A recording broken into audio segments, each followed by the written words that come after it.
Smartly Uneducated is hands down the greatest podcast in the world. But be warned, this one is not for the faint of heart. With topics ranging from true crime to conspiracy theories, this podcast doesn't shy away from violence or controversial content. Their slogan, "Oh, we're going to Pluto to see alien titties." or And suck on it till you get some raw milk. isn't just a catchy tagline. It's the truth. These hosts have a world of knowledge that expands across the cosmos. If you are looking for a podcast that will make you laugh, make you think, and make you reevaluate your life choices, tune into Smartly Uneducated and join the uneducated madness. Welcome to Smartly Uneducated, everybody.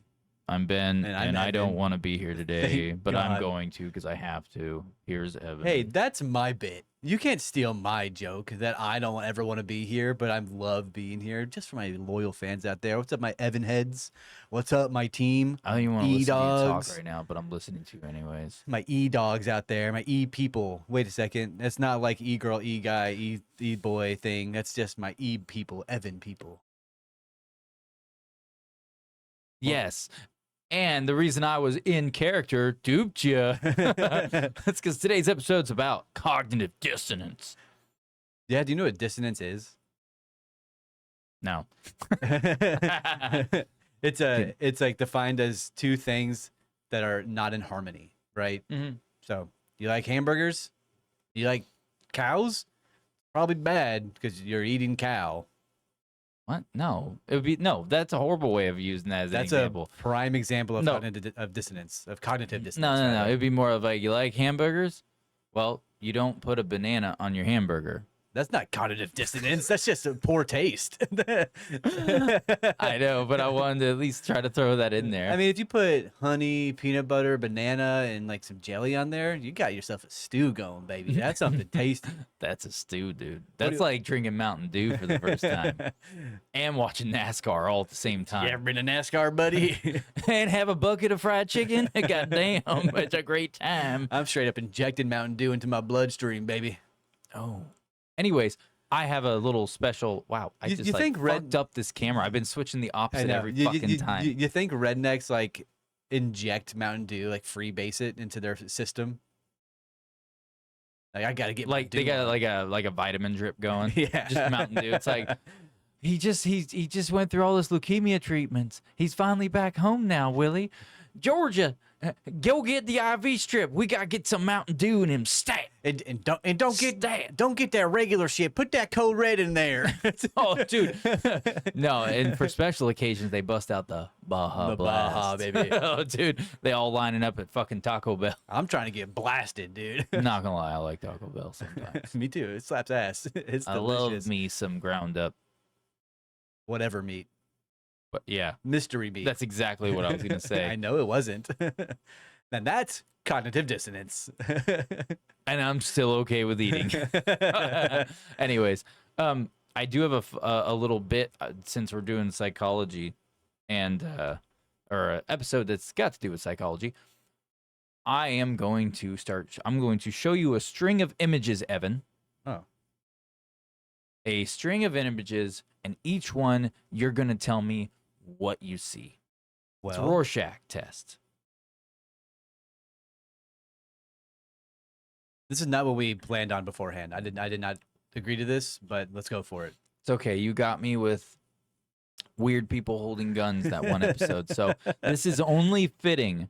So with that being said, let me go ahead and get the first one pulled up, my man. So this is the first image, Evan. I would like you to take a look. I think of a bug. So Like a creepy little bug. creepy little bug. Yeah, creepy little bug. Creepy little bug. So that's what you think of that first one? I do. Okay. That works. That works for me. The next one. Wait, is this supposed to be? You want me to make this funny? No. Just tell me what you think. I got the answers to what they are. But let me show you the next one. Turns out, Evan, you're a sociopath. Oh, that one didn't want to open. That's weird. Why doesn't it want to open? Why doesn't want to open? Well, as Ben begins to try to figure out how to use a computer, That's making me the creepy sad. little bug makes me happy. Bugs are funny little things, especially if it's like a spider or something. I like bugs. We got June bugs going on in Texas right now. By the way, I still don't like Texas, y'all. Why is it It's being it's like hotter than the this? fucking devil's dick out here. It's hotter than Alright. two rats fucking in a wool sock. All you gotta do is drag and pull it over to the monitor, Ben. What are you doing? Whoa, you're turning down the monitor. I'm not. I'm just doing this because it doesn't want to do the thingy. I don't know why it's being like that. There we go. Oh, think of it like a fountain, like a water fountain. Let me switch over the views real quick so the people can see. Think of like water coming out of a fountain. That's what I see. I kind of like that image. It's kind of nice. You like that one? Yeah, I'd put that on my wall like a painting. Oh, really? I kind of like that one. Okay. Well, there's that one right there. Let me cut that.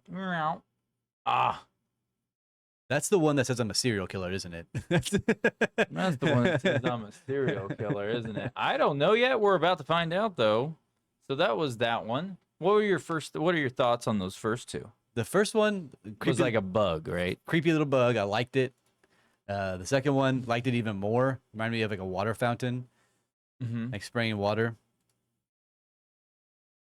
I know you're probably looking for like the white space usage and the D, like the whoa. Now, this is the third one. I think of a mask. I see like a Why is it not? Why is it I see a face in that one, like a monster. Sorry, let me pull it up to where people can actually see it. Oh, wow. It does not want to do the window capture on that one. So, with that being said, where did it go? That one, that one's kind of weird. That one gives me the heebie-jeebies.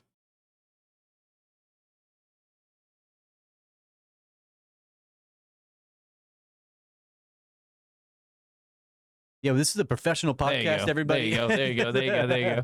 Right there. Yeah, I see a little mask in the bottom down there. Those two little white dots. Those are Mhm. eyeballs, and you see the nose in the middle, and then the two long branching middles. Those are like the ears of it, like a bunny almost, like an evil bunny. Nice. That's what I see. That's a good one. I think this means you have problems. But hey, I'm not one to judge. Okay. This is the public display of a Rorschach test of Evan's mental psyche is fucked. Yeah. So there's that one. Okay. Let's go back to the view. Now let me pull up the last one. Yeah. I just want to look at the bug one again. You don't get to. You don't get to it all. Now, all right. Here is the very, very, very, very last one. I'm excited.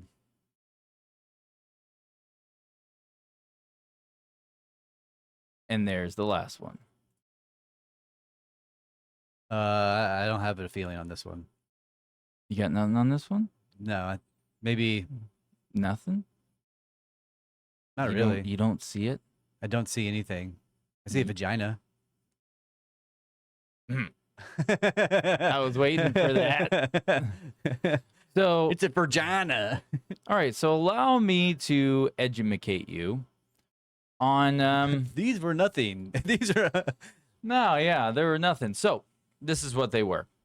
Oh, That's me. Going to the wrong one. Turn that off. Okay. So the first image, the one you said that looked like a bug. Yeah, little creepy bug. So the interpretation of this image could represent two playful kittens facing each other with their tails curling upwards. What? Alternatively, it could be seen as a cartoonish character with exaggerated mustaches having a face-off. And you saw a bug. You are silly. My good lord, my man. Two kittens. Pull the image back up for me. I want to see the kitten. But I already got rid of them. Oh, never mind then. All right, now, the second image Well, what was your one on that one? Like a scary little monster, like a monster rabbit. Okay, so this is supposed to resemble a pair of mirrored butterflies Oh. with intricate, playful patterns on their wings. What? It could also be interpreted as two abstract figures dancing joyfully. Damn, not even close. No, not even a little bit. And plus, it's Rorschach, so it's like, I know that they say like, oh, it could be interpreted as this, but those are more like guidelines. You Yes. know what I mean? Now, that was the second image.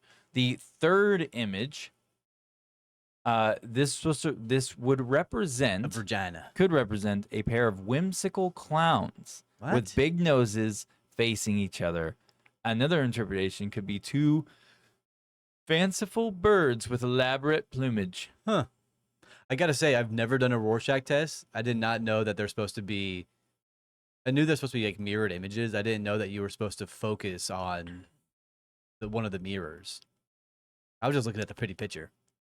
Anytime I do a Rorschach test, I always, like, pretty much I don't try to look at one particular point. I just like try to it's kind of like looking at those pictures where it's like you could see the sailboat if you let your eyes relax. Yeah. That's essentially the concept I always do with them. I just look at let the whole thing relax, so I'm seeing everything, That's exactly and then what I see did. what Yeah. pops up. I just looked right in the middle. But you gotta look in the middle, but you gotta let your eyes relax to where you're not pinpointing the middle. But then your vision starts magnifying I didn't do outwards. You should do that. You would have seen the butterflies. that. You would have seen the pretty kittens. You would have saw the clowns with giant dick noses. You would have saw these things, okay? And you would have saw the plumage of fanciful birds. I don't even know what the plumage of fanciful birds would have been. like a peacock. I was thinking a penis, but Oh, the plumbing, like a porno. it's a surprise penis, huh? And we know. I'm here to fix some pipes with two birds. Fix two pipes with one bird, We baby. now know what tickles your fancy. The last one is so the fourth image. What did you say for that one again? Did we get a fourth image? I don't Yeah, think- the last one was the most recent one. Oh, the one that I said vagina. Yeah. This could be seen as two playful dragons Cool. with curled tails facing each other. Alternatively, it might represent two cartoonish monsters with big eyes and funny expressions. Well, you know what? I think that's pretty accurate to a vagina because I swear to God, you get in there and you open that baby up, it's like Predator's fucking It's like, face. Yeah, dude. It's like Predator when he goes, and it's like, I'm just kidding. Those are for the bad ones. I enjoyed that the Rorschach test. I enjoy Rorschach tests too. I wonder if there's like a Rorschach test you can do that's meant to trick you. It'll like fool you into seeing something else. Like, I don't know. It's kind of like that. I kind of like Maybe that. it's like they put a Rorschach test up there and it's just like a straight up dick. Just like just a dick pic. What do you see? What do you see? I see a penis. Fail. Wrong. It's a hot dog. But it even has balls and a scrotum. That's Wrong. the bun. Fail. That's the bun. Those are the buns. They're bad. They're from the bad batch at the factory. They eat the bun first. It's on Hawaiian rolls, bitch. It's not a traditional hot dog bun. Anyways, so yeah, that was that was the deal. That was my little tidbit to give you a good Ooh. little intro. I Into wish this you would have done year. the one that's for like schizophrenia. Oh, you should do that on me. Now that would be what's up, because I feel like I would pass that one for schizophrenia. Hey, congratulations, Benz. You passed. You have been diagnosed with schizophrenia. Tism is real. The tism. We all know people. Oh, with I'm allowed to say these things. Oh, I forgot to switch cameras. I away was from me while do I this. was talking to my family friend of ours, and they have 3 children. I'm not going to say their names. I think they actually listen to the show. Do they? And Do they? 2 of their children are very tismist. And I was talking to one of the kids the other. Very tismist. I like that. I like that. One of them like I'm pulled a out. tismist. That's what I'm gonna say for people now when you run into someone who's like a magician. You know? You'd be like, oh, you're a magician. How do I make my thumb go away?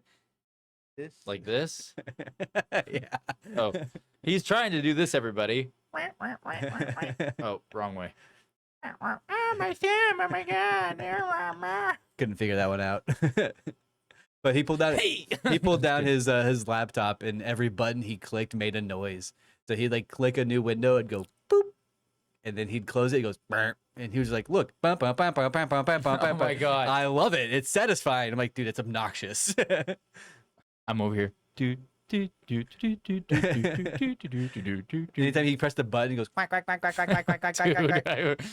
I swear to God, if you do that in the future, as you know what I'm talking about, at a particular location, I don't do that. I will murder you. I was like, dude, you gotta turn it off. Your autism is showing. He's like, what? What do you mean? What do you mean? Your tizzy is showing. Oh, My zipper's down. oh.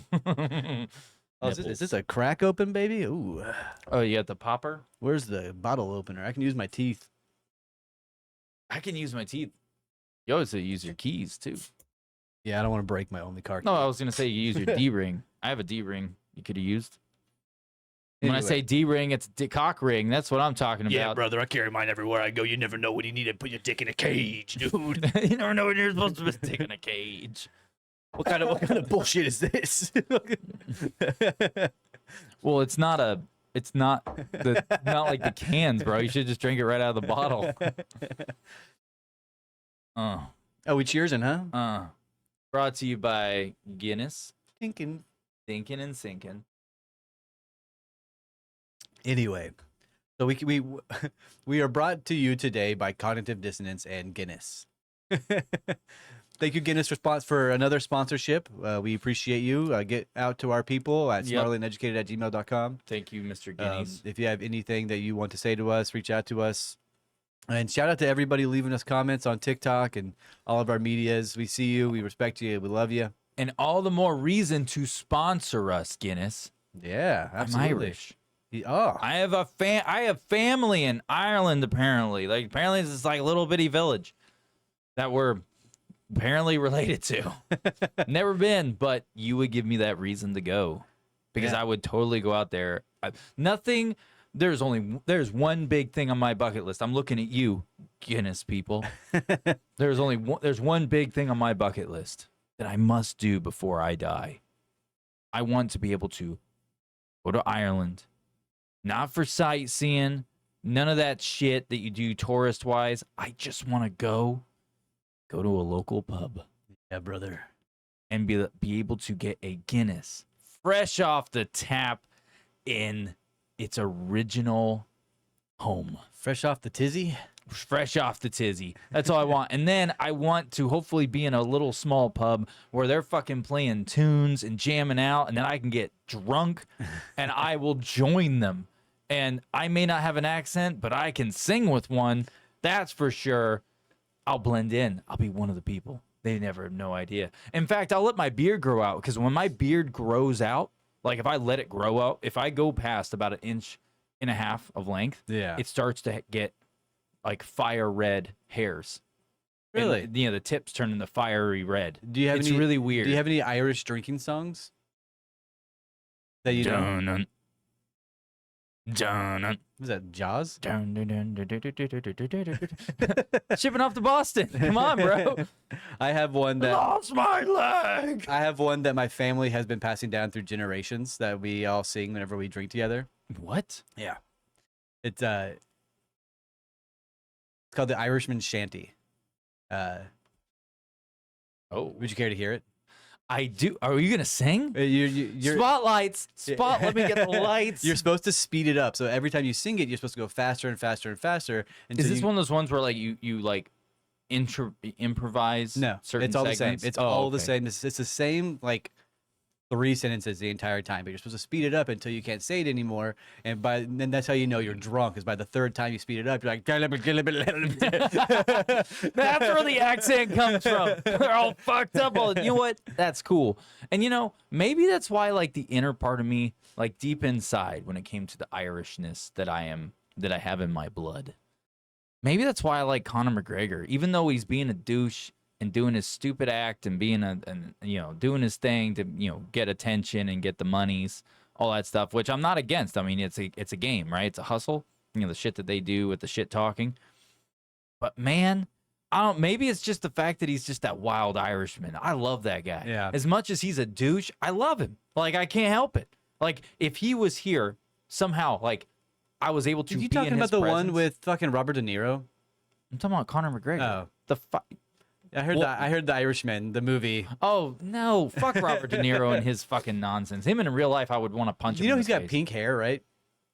He dyed his hair pink and he's doing like Robert De Niro. He also had a kid when he's like over 80 years old. He's a turd man right now. I know. That kid's he's going to be dead for that kid's even a fucking 18. Yep. Irresponsible parent. And De Niro, you should have just stuck with Taxi Driver, my man. You should have gave up acting.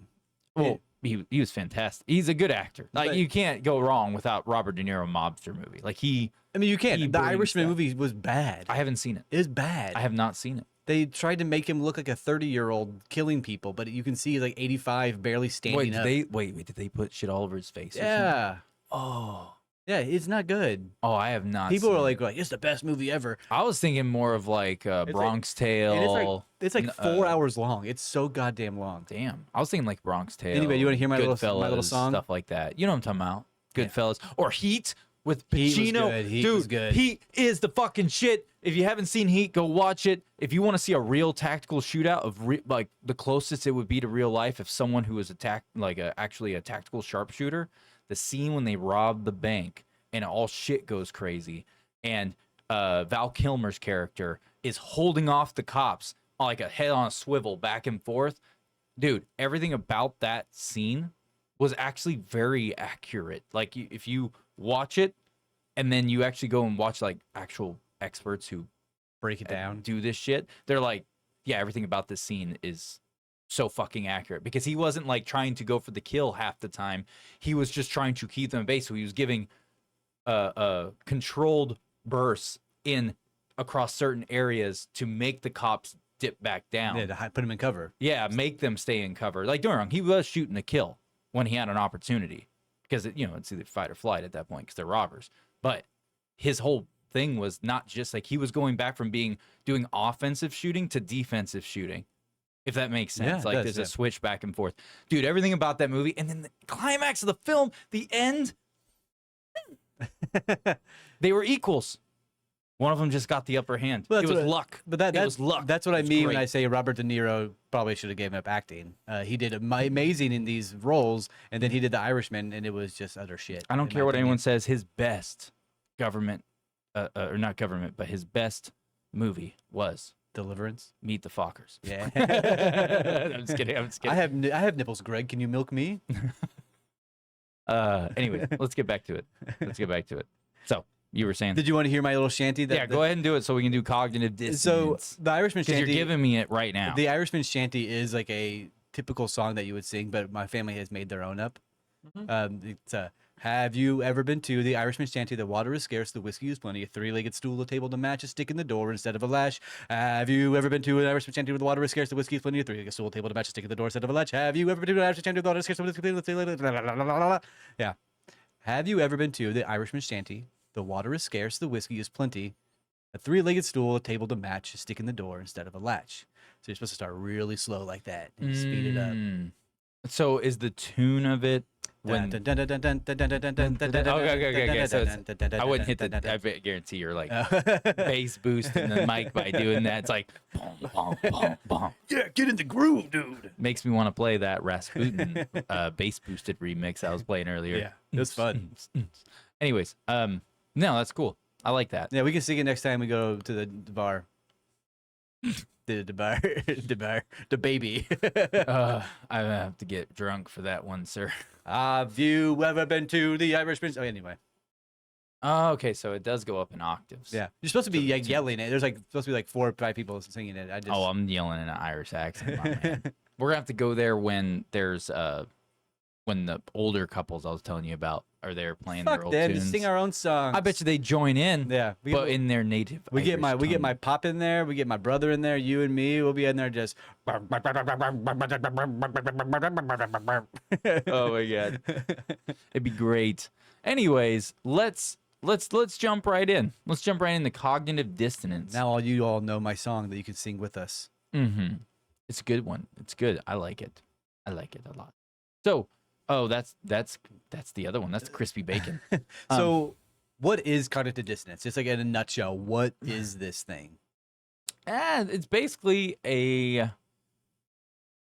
if someone, it's when someone holds on to two or more kind of like contradicting beliefs, values, or attitudes simultaneously.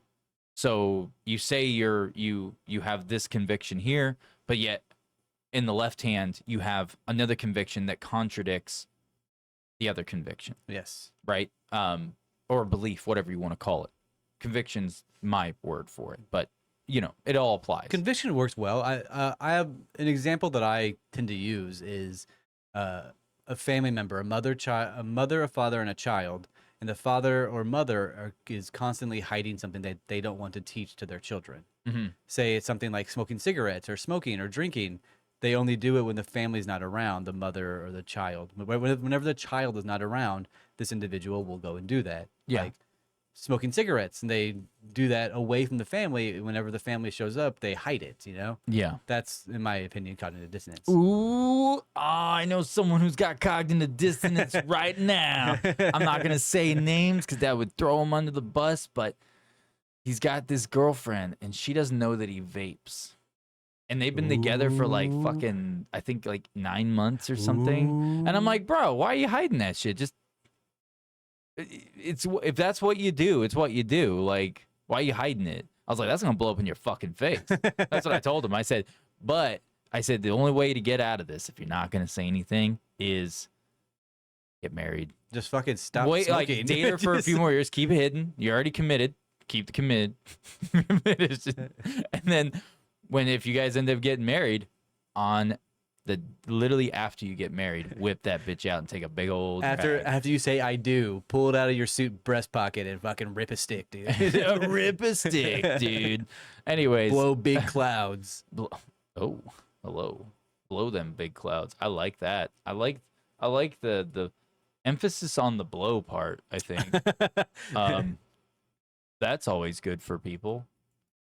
It is. And also, unhealthy eating habits is also a prime example of it. You know you're supposed to have a salad and drink water and do these things, but instead you? you go and get a hamburger and you go and eat fast food and sugary donuts and all this stuff. Do you? Do you know? I mean, most people know that you're supposed to eat healthy and not shitty. Is that a asshole way of thinking for me, or No, most people don't know how to eat, dude. They're all taught wrong. they don't know how to eat? That's different than knowing what to eat. No, they don't know what to eat. That's not something they get taught. They get taught some bullshit stuff. Really, Like, for instance, we food were all pyramid. taught the food pyramid's horrible. Yeah, it is. It's super horrible. Like, and now that's just coming to light. That it's like, oh, that isn't the best way to eat. But people know that you're not supposed to eat McDonald's every day. You know you're not supposed to eat. Do they though? Yeah, of course they do. Dude, I've met dudes who don't even McDonald's understand says how it. rain works. That's fucking bizarre. So There's if you no- don't even understand what you're taught in 2nd and 3rd grade about precipitation, then and how the water cycle works. how would you think that they'll understand what their body needs and how it processes stuff where they can't even see that? You can see it fucking raining, but yet you can't see what's going on inside. Just saying. Just saying. People are retarded. Yeah. So, blah, blah, blah. Anyways, back to the thingy. So you were asking like, what is cognitive dissonance? And That's I know that literally we what gave. I asked. Yeah. and Yeah, I know brother. That's literally what I asked. Hell yeah, dude. Hell yeah. So I know that I just said it's like basically holding two contradicting beliefs, things like that. But you know, it directly impacts, you know, on behavior and decision making, and you know, with how people would resolve that conflict within themselves. So, yeah, I mean, there's pretty much that's pretty much the gist of it. Yeah, that's the Like, basic, You don't know right? how That's to the basic deal with thing. it. Did you want to do the first part? Sure, yeah. I mean, the theoretical foundations. So, those of you who listen, you know that we attempt to do research on these topics that we want to bring to you and discuss with you. Keyword attempt. Yeah, attempt. Sometimes we just fucking freeball it, dude. Just Oh, really, dude? I love going commando. Anyways, keep going. so the concept of cognitive dissonance was first introduced by Leon Festinger in 1957, which honestly isn't that long ago. It's not even 100 years.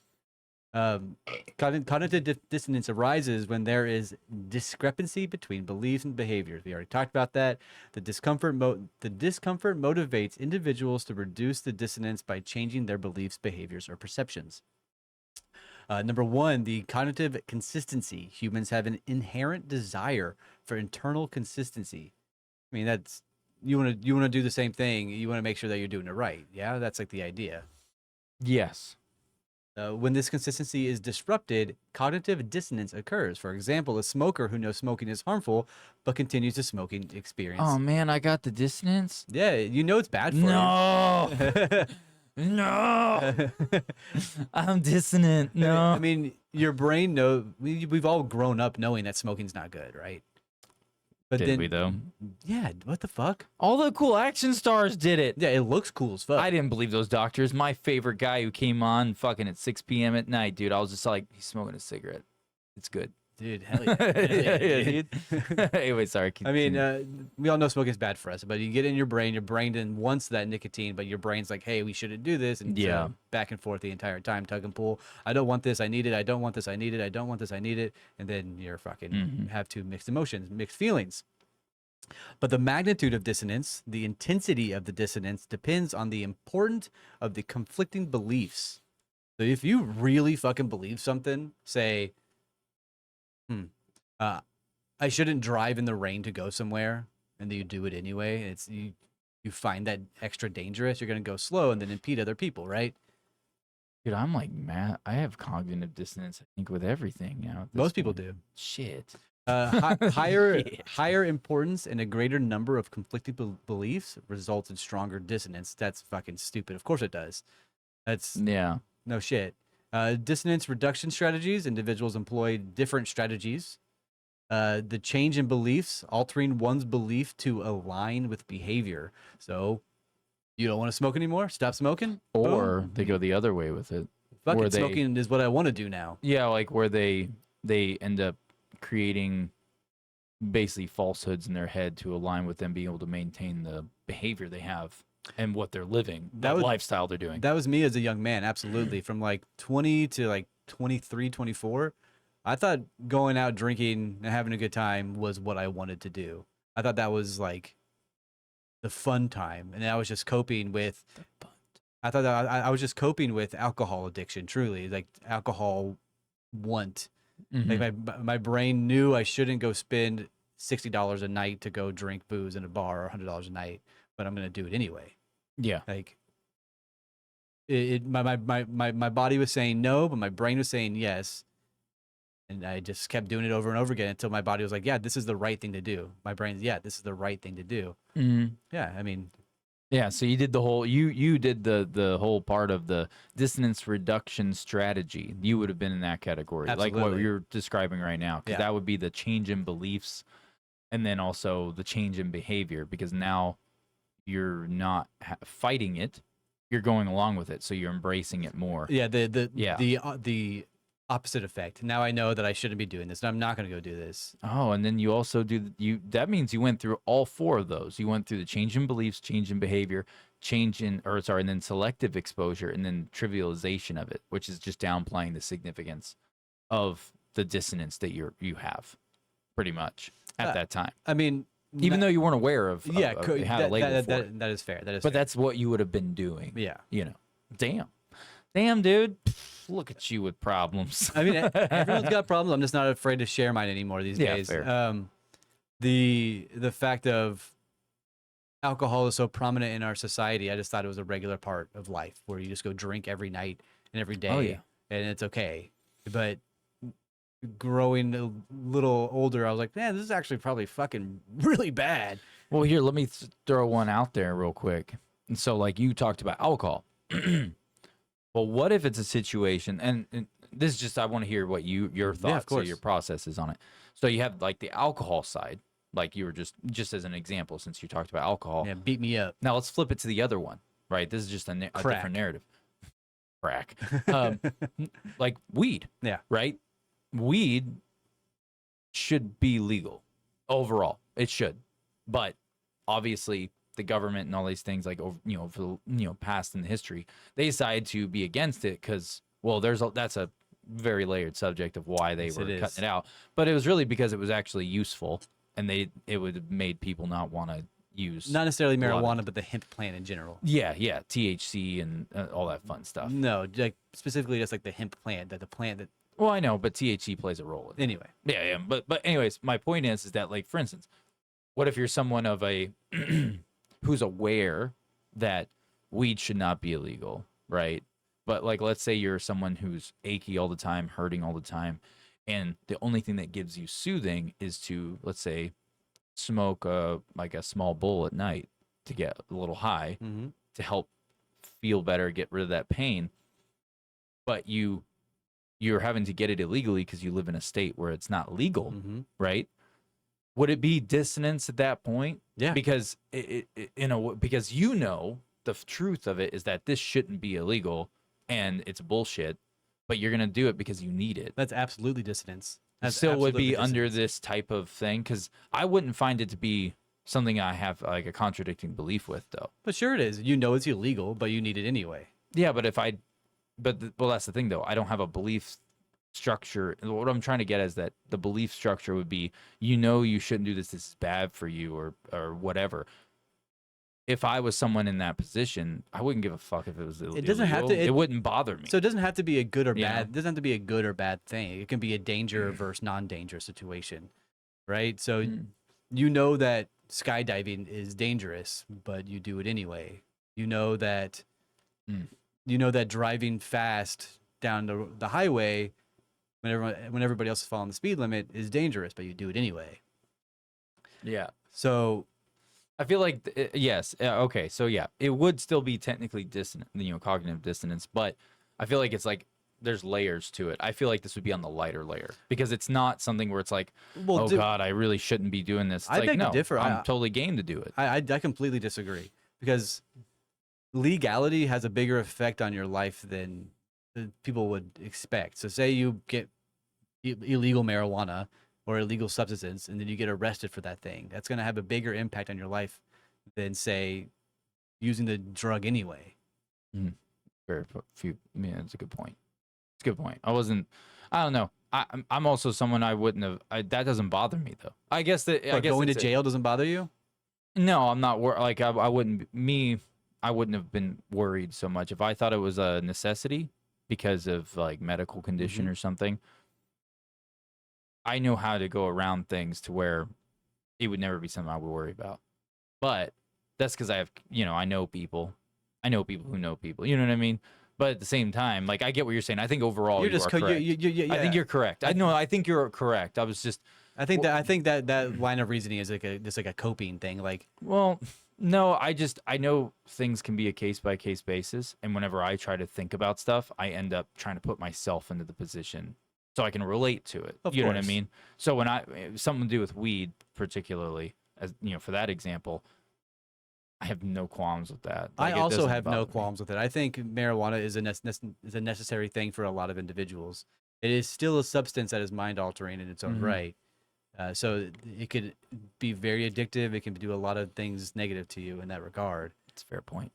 No, I think you're correct though. It would be cognitive dissonance for sure. Oh, 100%. I just in my head I ended up going a different like shoot with it just because I was like, oh well, what if it's someone who does not see there's an issue with it? Like me, I don't see. I don't see an issue with it. And I don't even see an issue with buying it illegally.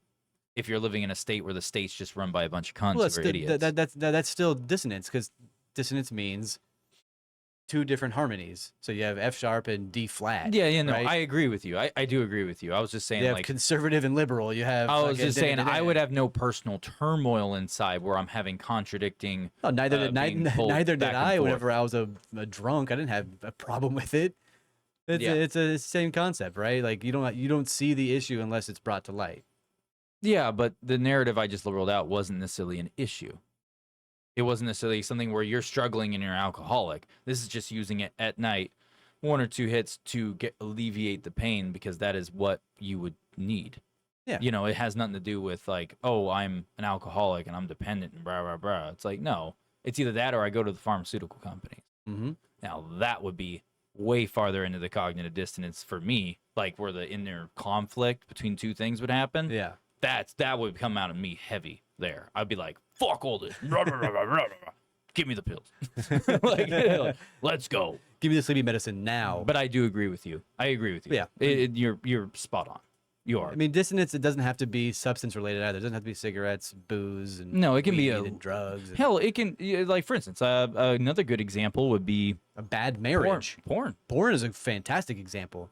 Porn is yeah. Yeah. Because, like, I know for a fact there are people who go, I shouldn't be, like, so if someone's in a committed relationship and they know that their partner doesn't appreciate you looking at other people that way instead of giving that attention to them and only having eyes for them in that regard, but you still go and look at porn and jerk off in the fucking closet or what the fuck ever. Yep. Like that right there, like that, I guarantee that applies to a fuckload of people. I think that would be the majority because it's funny if you talk to a lot. Like I've had the opportunity that I've seized to be able to actually talk to like women who are not my friends. They're like friends of friends at like get-togethers, and somehow they be talking about something. I hear girl talk, right? They're bullshitting about whatever, and then I'd be like, "Hey, I got a question for you," and then I would just ask them about the whole, or like the whole narrative of like with pornography because they were already talking about something that had to do with intimacy in the relationship, Oh, gotcha. Okay. and that's how it was able to get brought up. I immediately thought there was like, hey, yes, Samantha, we had a wonderful evening, and then your little Yo, autistic, ladies. your little tism ass walks up. Do y'all have bedroom problems, porn problems? No, I just walk up like, Yo, ladies, I got something to ask. Listen to me. Does your man ever just like watch a bunch of porn and you don't like it? And if that's the case, do you ever watch it with him? I'm just kidding. No, that's not what I'm kidding. And anyways- you're wearing a trench coat too. But yeah, what I was trying to get at is that I was present in a few random opportunity type moments where they were talking about, more personal shit in the Yeah. relationship. And then I was like, well, since you guys are talking about that, let me ask you this question. And it was the pornography part because I was very curious about It's like, a what their serious thoughts issue, were. for sure it is. I mean, especially in today's society. There was an Amazonian tribe that recently got Porn?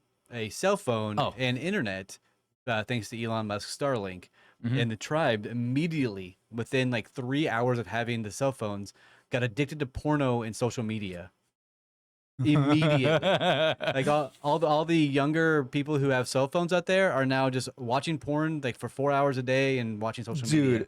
Dude, some fucking fourth world country tribe gets it. And they're just like, I wonder what kind of porn they were looking at. That's exactly what it was, Ben. Like I wonder what kind of porn. they just fucking. I have no idea. I bet you they'll try to look for other tribes like them in there. Like, They probably just googled boob. And Ata. What's a Ata Pop? I mean, in all sincerity, they probably just opened up Facebook or Instagram and saw Yeah. ass, and they're like, "Oh." They're all standing around next to each other watching it. But I mean, yeah. Oh yeah. No, that's pretty funny though. the studies show like they immediately got addicted to it. That's pretty fucking So- funny. Like the moment that they had access. In that regard, can you imagine being raised in a society full of pornography? That's walking down the street, you see half-naked women on That's a billboards first world half- country, baby. Yeah, it is. Every first world country. Hell, shit, every second world country has that. It's just another way for the man to keep you down, brother. It's just another way. Or the woman. Or the woman. Yeah, absolutely. Women can be addicted to pornography too. Absolutely. It's true. I actually know quite a bit of women Yeah. who are like severely addicted. It's like, Dogs can be addicted to pornography. You ever seen a dog on the internet? what? Anyways, let's move on to the next part. Fucking Scooby Doo, bro. Aw. Anyways, let's move on to this. I'm gonna do the next part. So, moving on from just the the theoretical kind of foundations of cognitive dissonance. Yeah. This is going into like the impact on behavior and decision making. So, I personally love the like advertisement part of cognitive dissonance, like the the brand sort of mentality. Like people, anyway, we'll get into that in a second. But Yeah. I love the advertisement basis of cognitive dissonance because you know me, I fucking hate ads and I fucking hate like commercials that are just putting shit in my brain I don't want there. It drives me fucking mad. Yeah.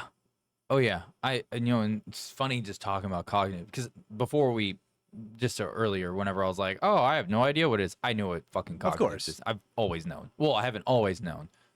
I've known for several years now what it really is. But when I was a kid, you bringing up ads, dude, there would be kids at school, like almost every kid I went to school with, like, or even adults, We can get to they it would in be a moment. quoting Yeah. ads. Yeah. And I'd be like, they're like, oh, and I had no idea what they're talking about because I didn't watch.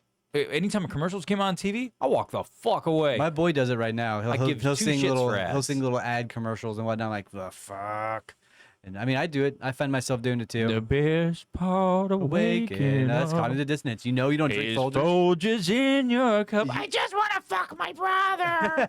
Oh my god! You ever see that parody? I have. Now that's an ad I'll fucking watch. That's hilarious. Have you seen the original ad of that? Yes, I have. Oh my god, they really were fucking Yeah. each other. It's bizarre. Well, you know what? To be honest, man, I guess I got a problem. I love old commercials from the early '90s and '80s. Yeah, That's my jam. My buddy, anywhere he goes, I go. yeah. But you Remember that shit? but you don't like now. You don't like ads now, right? You don't like ads. No, I hate it with a fucking To begin passion. with, That's you know- because they suck now. They're not even fun. Like, it's all in the punch. Hawaiian punch. Fuck yeah, dude.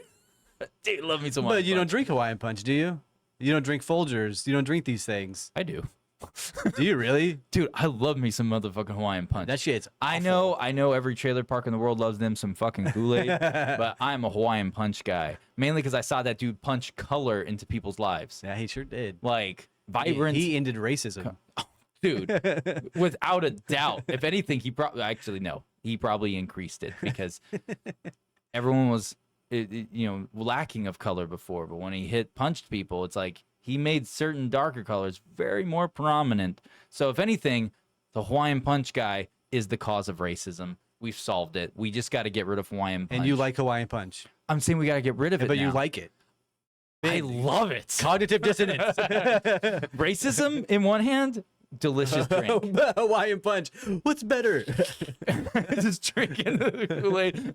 anyways, moving on. Sorry, so stupid. It's right and wrong. Yeah, everything's right and wrong. It's all subjective. Come on, guys. Anyways, so cognitive dissonance significantly, we already mentioned earlier, it influences your decision making on everything.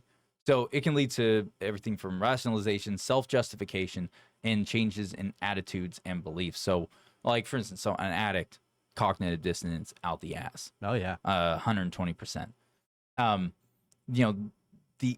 This whole thing, it's really evident in like obviously many layers of someone's life, but the ones pinpointing certain ones, it would be like consumer behavior, like we just talked about, political attitudes, and then just your your personal decisions you make in general. So like those three categories are like three fucking big ball busters. Consumer, political, and personal. Yep. Now it's like generically labeling them because each one of those has endless amounts several, of different routes it could go. But anyways, so the consumer behavior. So that's like what we were just talking about. So it's like post-purchase dissonance is what they labeled it as. So like after making a big buy, the consumer or whoever bought it makes, you potentially would experience this dissonance if they like were to have doubted, like regretted it afterwards. But you end up continuing to keep the product instead of going and returning it.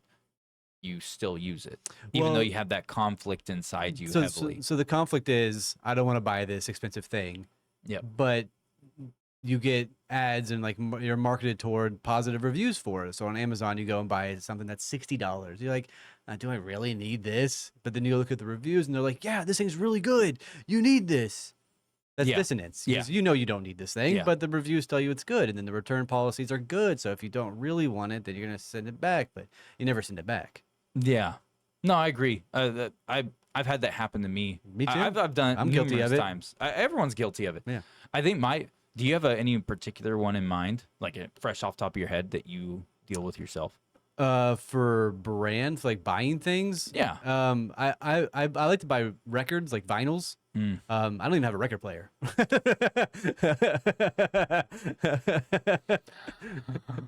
I'm here for that, dude. You have no idea.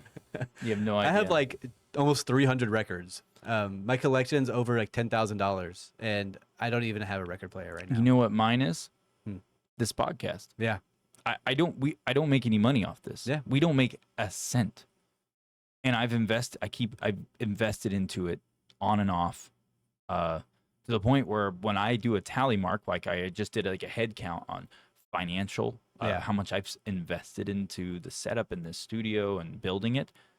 It's like, It hurts. like it bothers me because it's like, it makes me not want to buy any more upgraded equipment or expand it, but I still do it. Yeah. Even though like I have that in, like I don't want to do it. It's like, no, you have a good enough setup. You don't have to do any more, but I keep trying to do more. So I think there's a You know? fine line between the dissonance effect of this and this like the pleasure. So if you gain, I don't find pleasure out of it either sometimes. you don't like doing podcasts? No. I'm talking about investing into certain equipment that I end up not even using. That's not true, Ben. Every time you get something new, you show it off and we use it. That's the ones I get to show you that we use. I see. The rest of them, nah. That's why there's that big box of gear. I see. None of that ever got really used. I mean, a chunk of it did. Yeah, We got used one time. Then I was like, this thing sucks. this thing sucks. And instead of returning it, I chose not to because it's like, well, no, I might use it later. I right? might use it later, even though I know Yeah. that I'm not going to. That's fair. Because I'll go and buy something better that, was not misrepresented on what the quality of the product was. You know what I mean? I gotcha. And then I don't get rid of the other thing because I still keep it just in case as like a backup. But I know I'll never fucking use it as a backup. Yeah. If something were to go wrong, I'd be like, fuck it, I'm buying buying a a new new one. one. So yeah, that's mine is the podcast. It sounds like you're a hoarder. We gotta fucking purge. Oh, your I am shit. not a hoarder, dude. You gotta purge that shit out of your life. If I were to take everything that I owned in this house that was mine, Yeah. I could fit it all in the studio. Yeah. Same. Yeah. I don't have very much either. Granted, would you be able to walk around in the studio? You could. But mainly the things that I have held dear, they're not giant items. It's just some of them are bigger items. That's the only reason why it would fill up the room so much. But other than that, no. Mine are just my records. They're like an investment too. Some of I them, like vinyls though. Me Something too. They're very so- strangely pleasing about some of them. mine are so fucking gorgeous. I have a bunch of like limited edition, like 1940, 1950 records as well. I have like a first edition Yes record. I have a bunch of crazy shit. Before we move on to the next part, you just since you're talking about vinyls, your heart's gonna hurt when you hear this. Whenever I was a mover, and I was doing bed bugging work. To all the listeners out there, if you don't know what bed bugging is, it's just being a mover, over the road mover. So you would load up a giant tractor You're trailer. the reason why there's bed bugs. You're fucking putting them in not people's beds. Not bugs. You bring a not petri actual dish bed. of bed They call bugs, it a just- nickname bed bugging because you're jumping between mattresses because you're moving people's homes, right? So they call you bed bugging, and that's why they call it as a joke, like a slang term. But anyways, point is that when I was doing that, there was a person we went and moved, and when we were moving the items, one of the helper movers dropped one of the boxes off the truck. Inside that box, and there was other thing. It was a heavy box, Mhm. and it was a heavy duty box too. It's not like it was some flimsy cardboard box. When it fell off the truck, it fell 10 foot because they stack them in tiers inside the truck. It fell off, and inside that was a gold plated vinyl of the Beatles album, and I don't remember which Beatles album it was. It was just the Beatles. I would have sued. Oh yeah, dude! Like that employee got fired. Yeah. No Like shit. he literally got picked up. We didn't even because we were like 2 states away, and he literally got fired on the spot there like 30 minutes later, and then or it was probably an hour later. Got fired, and he ended up having to they would not let him back in the truck. They I was the driver, and I was told not to let him in. I was like, dude, I ain't doing that. If he's fired, he's fired. But I'm not leaving someone stranded 2 states away. No. That was an accident. It wasn't like intentional. So it's like, that's stupid. But he ended up, I think he took a bus. Damn. Yeah, because that was the only thing available to get him out of there right then and there. So he ended up taking like a Greyhound bus back home. Ain't that some shit? Oh yeah, but no, that would make your heart hurt though, right? And it was a collector's. That's It why it still was makes such a my big heart deal. hurt. It was a super rare Yeah. vinyl because it was made in the 70s. It wasn't made recently. It was made in the 70s. A gold-plated vinyl that was originally in a recording studio that the Beatles recorded their album there. So it was like, it was a big deal. It was worth a lot of fucking money. Yeah, they're still going for about like $7,000 right now. What, the originals? Mm-hmm. Anyways, moving on. So let's move on this. So after so within the consumer behavior, I know we talked about the post-purchase dissonance. So the next would be the brand loyalty. So like companies foster, brand loyalty by creating consistent and positive brand experiences, like reducing the likelihood of dissonance among consumers. So like it gets rid of that conflict because they produce such a great product and great image within themselves. Adidas, Nike, you name it. Reebok. I hate all of them. Yeah. And granted, I know that me and you are not, we're kind of outliers when it comes to those main brands. We're not into that shit. We're also no longer the target audience. Yeah, but we are also the target audience for other shit Yeah. though. And we get roped into, because like I know I have cognitive dissonance with like a bunch of like brand loyalty type shit. Mm-hmm. There are one or two brands out there that if I know they made that product, I'm gonna go to them to get that. It's product. gonna be a I'm good not gonna product go too, to a right? competitor. I'm not gonna go to a third party. Mhm. I'm gonna go to them because I trust their product and what they make.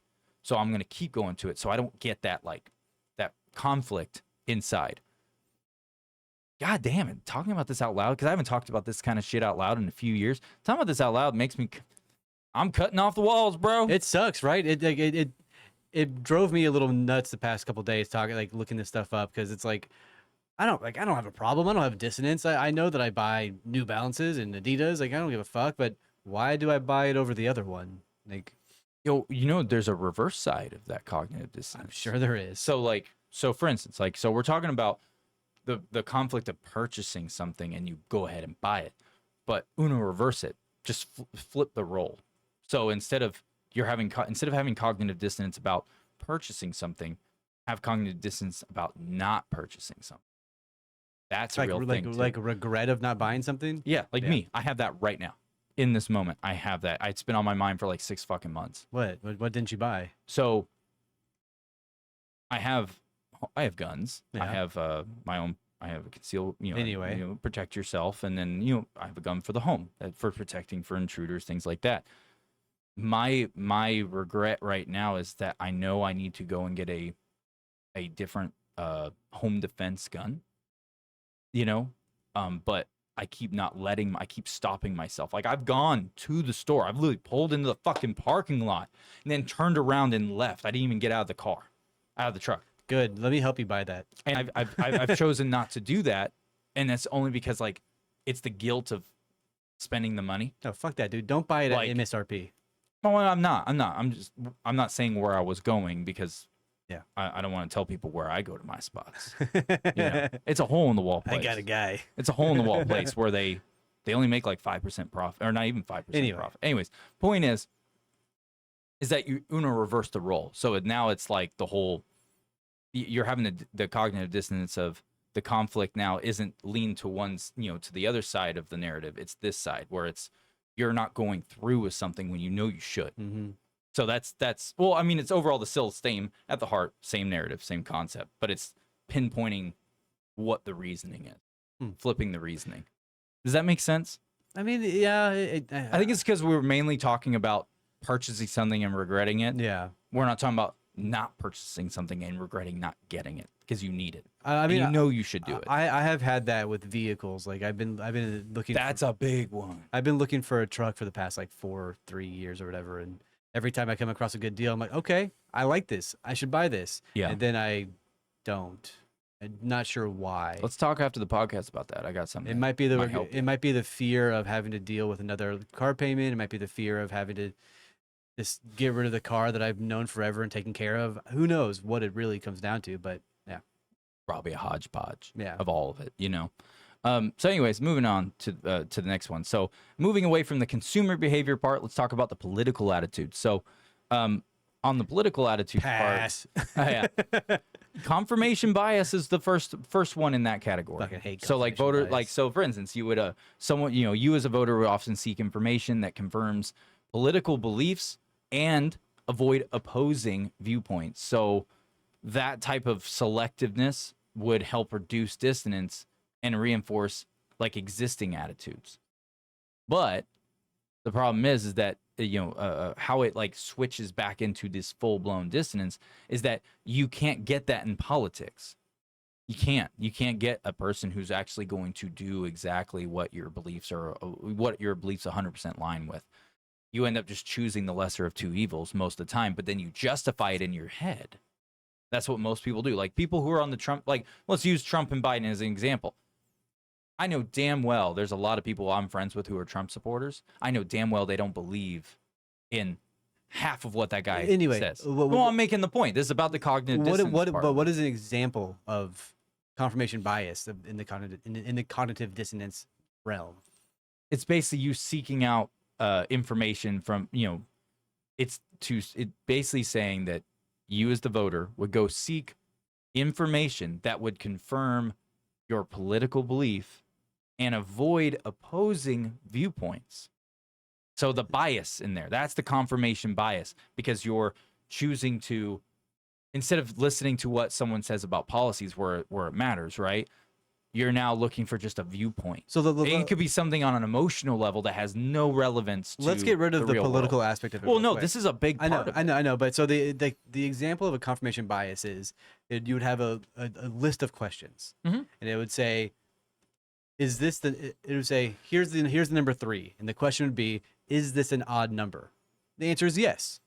Yeah, that is correct. Yeah, but then the confirmation bias would be, "Is this an even number?" And you would then say no, but the question is separated and different, getting the same answer. So is this an odd number? Yes. Is this an even number? No. The confirmation bias is same answer, different answers. Well, it's talking about biased viewpoints. Correct. So it answers it right here. I just said it. I know you did. You're avoiding anything that goes against what your viewpoint is. Correct. So if you see something from a candidate that you like, and everything it's checking all the boxes, you're liking everything, and then you come across something that really goes against your viewpoint, you will then try to skip over that and pretend you didn't see it and lie to yourself, or you would try to rationalize that point and contort what they're really trying to say. Yes. What their viewpoint really is. Yes. That's all I was trying to get at. No, you're absolutely right. I'm just trying to break it down to what confirmation bias comes down to in a nutshell. So the way you just did it, for some reason, it seemed way more confusing to me. Oh, really? Yeah. I mean, you have the number 3. Is it odd? Yes. Is it even? No. So the confirmation bias would be the is it even part. So it's like, does Donald Trump support guns? Yes. Is he a gun? Does he is he a gun supporter? Yes. Does he shoot guns? No. But he's still a gun supporter. So yes, all the way through. So, yeah. I don't know if that's a proper example or nothing, but you're close. I think it would have been more realistic for the bias part, like to really land the bias part and wove it in there. Is it the first part you said, like the odd and even number? If you were to have said, is the number 3 odd? And you would say yes.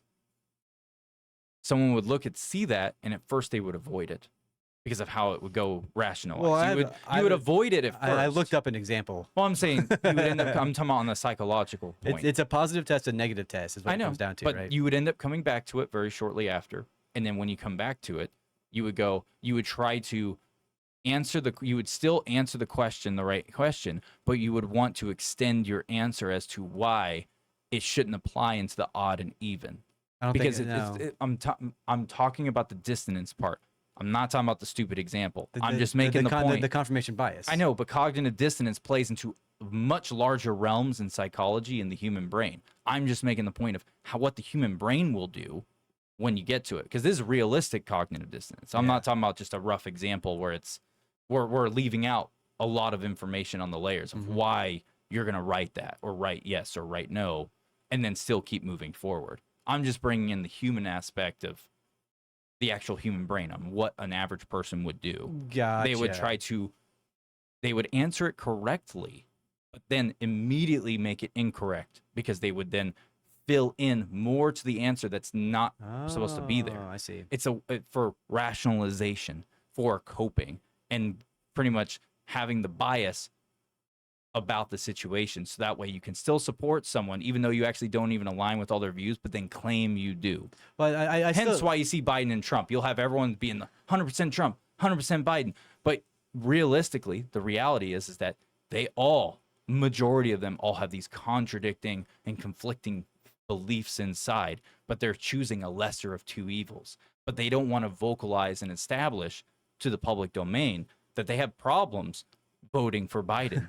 Even though they're going to vote for him, because all of the cronies around them in their fucking think bubble, right, in your echo chamber, will not be happy about that because they want an echo chamber. They want you to repeat the same fucking thing back, and the same goes to like the Trump supporters. Same on both sides. So that's what I was trying to get at with the confirmation bias, the political bullshit, mixed in there. well, it it comes down to the. I was trying to pull back more layers and not keep it as very generic. Me as well. I just wanted to get across what confirmation bias comes down to. It's getting the same answer with two contradicting responses. Yes, right. Exactly. So you support this one guy? Yes. You support this one guy? Yes. You support this one guy? No. Okay. Well, you still support these other guys. So it comes down to the bubble you surround yourself with as well. So you only want to get the correct answer in your eyes. Yeah. Negative responses and positive responses. No, what and makes you feel good. the example you gave was not a bad example. I was just trying to expand upon it so it applied more with context to the dissonance part of and also the confirmation bias. Oh yeah, we would have gotten there. bias We would have gotten there eventually. Oh, I know. I just didn't want to move past it. You got to play in my space here, Ben. I didn't want to move past it, man. Cognitive dissonance. Here's an example of confirmation bias. What is confirmation bias? Now let's get back into dissonance. Gay. It's like the two of us going into that store the other day, birds and the bees, whatever it was. We were partaking in birds and the bees. Wait, Oh. wait, no, wait, Oh, no. yeah, dude, listen to me. We saw this old typewriter in there, and I was like, I wonder how many times we can make that thing go ching when we fuck on it. Let's go. Because everybody probably thought we were fucking gay. Oh, most definitely they did. Oh yeah, especially me walking around with the plant there at the end, dude. I was like right on your heels when we were trying to leave this festival, and I'm literally holding the plant like this to keep it safe. I looked like some I just looked like some gay guy going, my plant, and then you're over there like strutting through like a man, like, hey man, let's go this way. We got a way out. And you looked like the butch in the relationship. I looked like the bitch. I'm like, wait, honey, the plant, it's got feelings too. Speaking of the plant, did your wife like that? She did. Yeah, good. She loved it. We did good. Yeah, we did good. Yeah, she was like, because I told her, I was like, Evan, help me pick it out because I don't know shit about those plants. Because you pointed out that plant. Yeah. And when you pointed it out, I was just like, she would love that plant. Oh, nice. Because I know I know she has mentioned other plants similar to that like narrative of like Air what it's purifying, good for and everything. And she's wanted it like an indoor plant that's not like stuck in the windowsill, like, you know what I mean, over there. In the just kitchen. put it in a pot near right the window. next it's to her fine. desk Yeah. is where it's gonna go. Near a window where there's And minimal light. we also found out it can get up to 12 foot fucking tall. Them motherfuckers get big. So we are going. She wants to grow it as large as will go. Yeah, absolutely. And I was like, babe, I was genetically born with what I got. I can't go anymore. I'm a shower, not a grower, babe. Hell yeah, brother. You see it flaccid. I know. I'm sure it'll get a good laugh. He'll get a good laugh. Everyone look at him and be like, God damn, look at that little baby. You're a grower, not a shower. Oh, I am a grower. I'm a shower. It stays small the entire time. Hey, no, dude, I don't even know what you're talking about. It stays small the entire time. Anyways, moving on. It's so stupid. Anyways, moving on from the confirmation bias, speed through this political campaign. So like politicians and campaign managers use confidence. Did you see the time? Yeah, I did. I knew this was going to happen. But so politicians and campaign managers use cognitive dissonance as an advantage for them on voters by influencing, voters, on your behavior by presenting information that aligns with voters' pre-existing beliefs and values, regardless if it's true or false. Yep. They will spin that spindle, bro. They will spin whatever web to make some bullshit. And that's why, like, you always have every president in history almost every fucking president, when they finally get in office and they won all these votes and they won, and all these people are like, yeah, he said he's gonna do this and do that. He gets there and he does like none of it. He does a quarter of it, or a slim, or he technically does do it, but there was a catch with it the entire time because they didn't give you all the truth. It was a charade. So they're doing the thing that you wanted them to do, but there was more detail attached to it because they had other agendas in mind, which then contorted the result. So you're not actually getting, as the voter, what they promised, and it's gonna be completely skewed. And then that's where people are like, rabble, rabble, rabble, rabble, you know, that kind of shit. So, and that happens all the fucking time. Yes, it's pretty common. All the fucking It's time. quite common. Anyways, moving on. I don't have much to add to that. I don't either. I just want to move away from the politics. I just wanted to cover it because it's a part of it. So And I didn't want to skip it. Of course. And it's just another topic inside of it all, right? And I'm sure everyone already knows who do listen to us and follow us. We don't give a fuck for politics. Yeah. Which is strange because me and you understand politics actually really fucking well, just more on a human level, like as an average person, like when it comes to the reality of what plays out. I feel like me and you are definitely in the more realistic category because we know how it's going to go.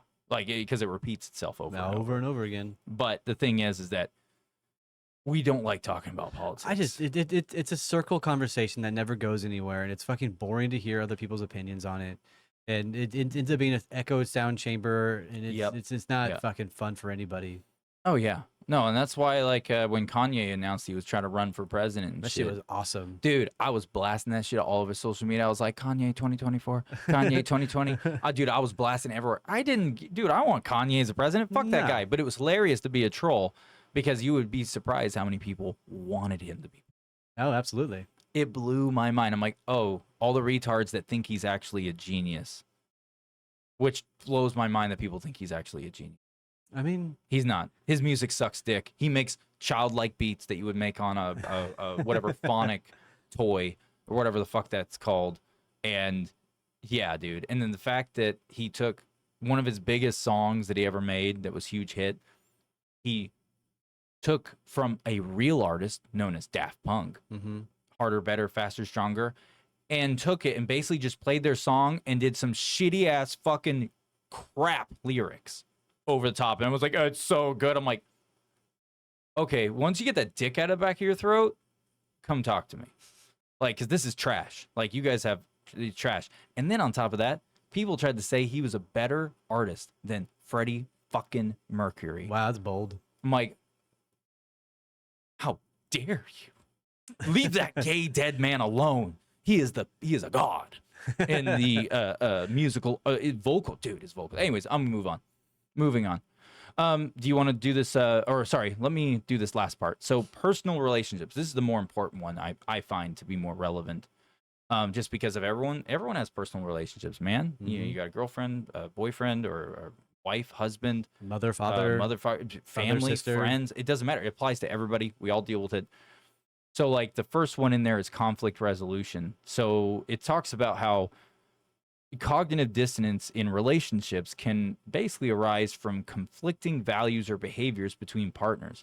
So like effective communication and compromise are literally essential for resolving dissonance and maintaining harmony. So like, for instance, I can actually use myself and my wife as an example in this. Me and her totally have cognitive dissonance on and off, right? We totally do. Everyone does. But the thing is, why me and my wife are able to move past it is because we talk about it. Even if it's like rough talking about it first, we don't stop. We end up still talking about it. We work through it, and then we come up with a solution together. Like there ends up being a compromise, and then we just move the fuck on. That's it.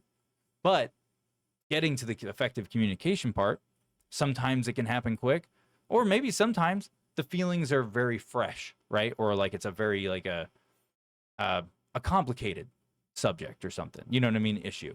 Then it's like, yeah, it takes a little bit longer for that effective communication to really come through. But once it does, it does. But you just don't stop. You have to keep pursuing it. So it's like, I can relate to that. I can too. I think it's a little bit more difficult for people to want to grow their relationship in a non-dissonance manner. because it is hard to have conversations that are not fun, not like enjoyable conversations. Having enjoyable conversations is way more exciting than having a serious conversation about something. Yeah. And a lot of people don't want to do that to grow their relationships. And Yeah. I, for one, have had to grow past that. I mean, Mhm. starting and having to do that with a significant other that you want to spend a lot of time with is difficult. It was difficult for me to start with, but then I got way better at it. Yeah. Just it takes practice, right? Hell, even another really good example of cognitive dissonance at a high end, like in a bad way, like really bad, like there was never a resolve. My previous marriage, Yeah. that's another one, and not saying that someone was the evil doer, like not saying that one person or the other was the evil person, nothing like that. It was more of what lacked in there was effective communication, the ways to resolve it, to move forward, to create a compromise. That didn't exist mainly because since we had such heavy cognitive dissonance within our personal relationship between the two of us, and we also were ignorant because we had never, both of us never realized that we hadn't learned that lesson in life yet, right? And a lot of this has to do with lessons. You know what I mean? So it's like I hadn't learned that lesson in life. So me and her ended up butting heads, things like that, like continuously, blah, blah, blah, blah. But it was like one of those deals where it's like, after the fact, looking back, it's like learning those lessons. Well, since I've learned those lessons, I've made sure not to let them repeat. Yeah. You know what I mean? Mhm. And by which the solution to that was having effective communication, because that was something that was missing. Just share what's on your mind. It's as simple as that, right? And being able to listen to the other person And not too. get offended and upset. And it's okay to be upset, but just move past it, right? Yeah. I'm lucky enough to have an Italian partner, and she don't. Oh, hell yeah, She dude. just speaks whatever's on her mind. Dude, she doesn't even have to. Dude, can I say a name? What name? Your partner's name. Oh Can I yeah, say it? Tina. Yeah. Yeah, Tina. Yeah, no. Tina, how you guys effectively communicate is that Tina looks at you, she says her stuff, she gets upset, you get upset back, and blah, blah, blah. And then she goes, okay, compromise. Here's some spaghetti and fucking meatballs. Oh, you want some fucking lasagna? I got some fucking lasagna for you, too. And then, boom, you're happy as a fucking cucumber. Usually. You're sitting there with your fucking button pants undone. You're like, baby, just slapping that belly like, I love you so much. I hate that. You want to fucking redo the whole fucking east wing of the house school right I there. hate how accurate that is too, man. It's like she was like, "Hey, I'm gonna." She's like, "Hey, we need to stain the fence, and like we need to pressure wash the fence and clean it and get it stained." I was like, "That's insane." Like That's insane. It's a shitty fucking fence. We don't need to do that. She's like, "Here's food, here's dinner. We're gonna get the fence stained." I'm like, "Yeah, that's fine." You know what the worst Yeah, part whatever. is Pam does that to me too. But she doesn't do it by making Italian food. She does it by going like, you want to go to Hooters and get some wings, some Cajun wings? I'll be like, and then she's like, yeah, I was thinking like, you want some canes? You want the big basket from Canes? I'm like, yes, with the sauce, please. You know, I knew that I was a simple man. I didn't know how simple I truly was. So you talk to me, motherfucker, and then I brought it out. And then it's like I'm with her, and she's like, "All right, so here's the situation." I'm like, "Hold on, let's think logically here and go around there." She's like, "Here's dinner as well." I'm like, "I don't give a fuck what's going on. Like, just do whatever. It doesn't matter." Facts. Facts. Anyways, do you want to do this next part? Do you want to do the this one right here for Yeah. self-perception? So in the personal relationships part of this, there's a self-perception significant area. Individuals may change their self-perception to align with their actions, such as justifying staying in an unhealthy relationship by altering their perception of the relationship's quality. So if you're being beaten by your partner and you're like, they'll change, they'll be better, I'm the problem. That is a self-perception of dissonance because you are not the problem. Yeah. And being in those situations is tough. That's it for a different episode, but we're just talking about the dissonance part, Yeah. like how it applies. Yeah, no, for sure. You want to move? Do we want to move on next? Of course. Okay. You want to start this one? As always. So this section is referred to as mechanisms of dissonance reduction.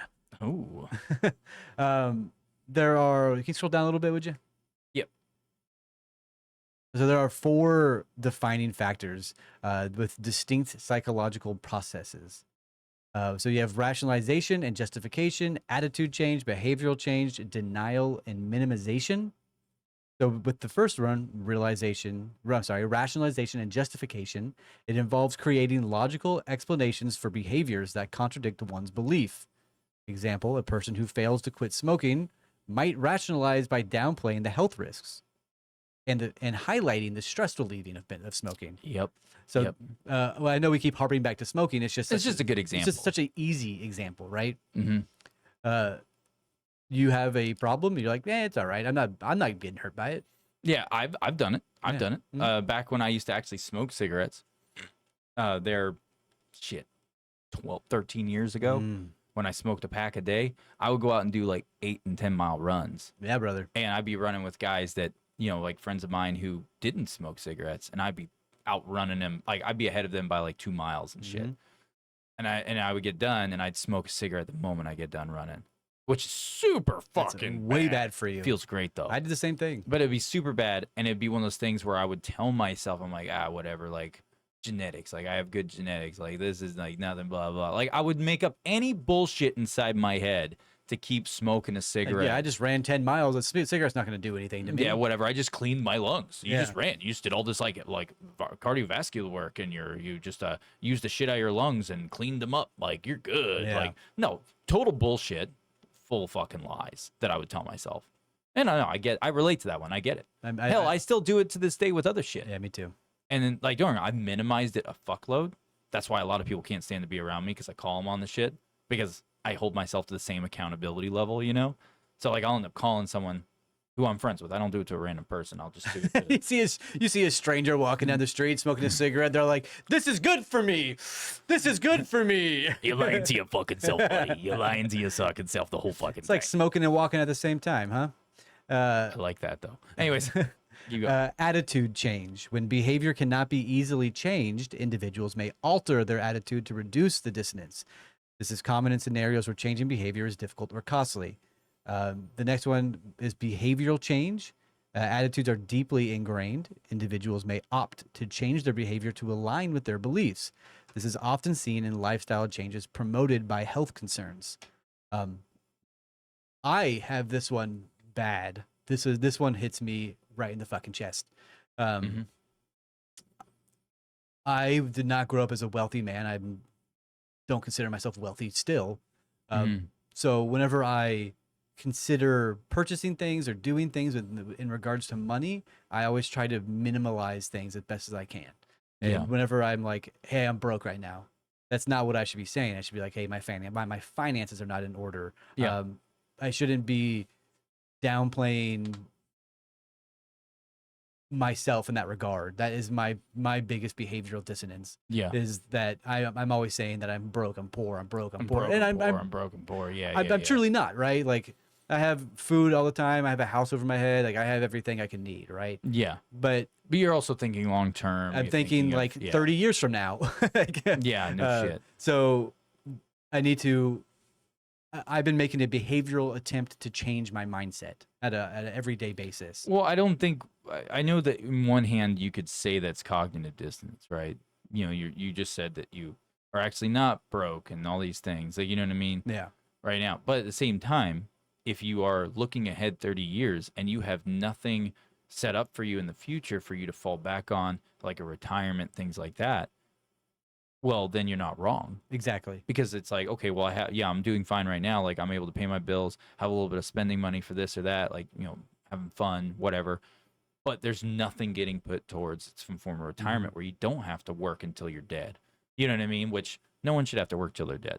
So it's like, in a way, depending on how you look at it from a perceptive point of view, different perception, you could argue there's an argument in there to say that that's not cognitive dissonance in a way, because the reality is, you don't have a future setup. So it's like, is it really cognitive dissonance? Because you're identifying a significant problem, and it directly applies to where you are right now and what you have going on. So it's like, you're not wrong. Like you're not wrong for thinking that and having that mindset. But at the same time, if you always keep yourself restricted, like to a T, and you wait until you're 65 or 70 years old to finally enjoy your life, well, your life's already basically over. Exactly right. So it's like, I feel like it could be a flip of a coin, right? Depending on how you look at it, things like that. So I just wanted to pinpoint that these things are not always cut black and white. Like, depending on the perception of what's happening, and also just the cold hard facts between now and like a future date, then it's like, is it really cognitive dissonance though? You know what I mean? So it gets murky. it may get murky, right? But I think the underlying factor, what was trying to get at, is that I won't be struggling for like most of my life. So Yeah.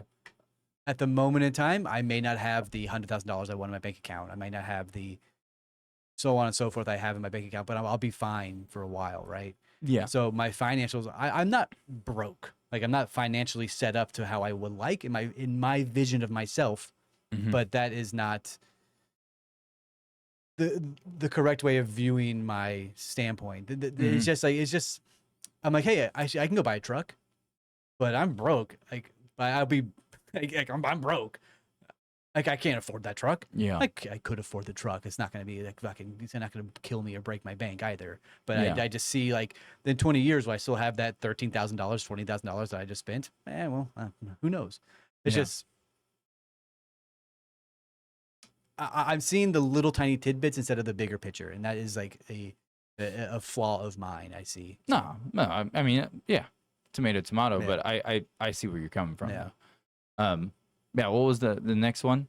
Here? Denial and minimization. So denial involves rejecting the conflicting information outright, while minimization reduces the perceived importance of the dissonance. Let me read that again. Denial and minimization. Denial involves rejecting the conflicting information outright, while minimization reduces the perceived importance of the dissonance. These strategies help individuals maintain their self-concept and avoid psychological discomfort. Yeah. So why don't you put it in layman's terms for the listeners, like, or we both can, whatever. Basically, all it's saying is that I was just thinking of an Pretty example, right? so basically, if you're in denial, you know, you're going to reject anything that would be information or anything put in front of you that goes against what you're denying. Well, let's just put it in a very simple term. Your family member dies in a Mhm. sudden death. And you're like, no, they didn't. I can Yeah. go see them right now. Yeah. They are dead. You can't go see them right now. You can see their body, but like the coroner says, this person has passed away. And you're like, denial. No, that's not true. Yeah. And then you minimize the effect by like, I just saw them. I just talked Yeah. to them. I just Yeah. blah, blah, That's a good blah. example. That's a good example. So that is like the denial and minimization of the effect of the dissonance.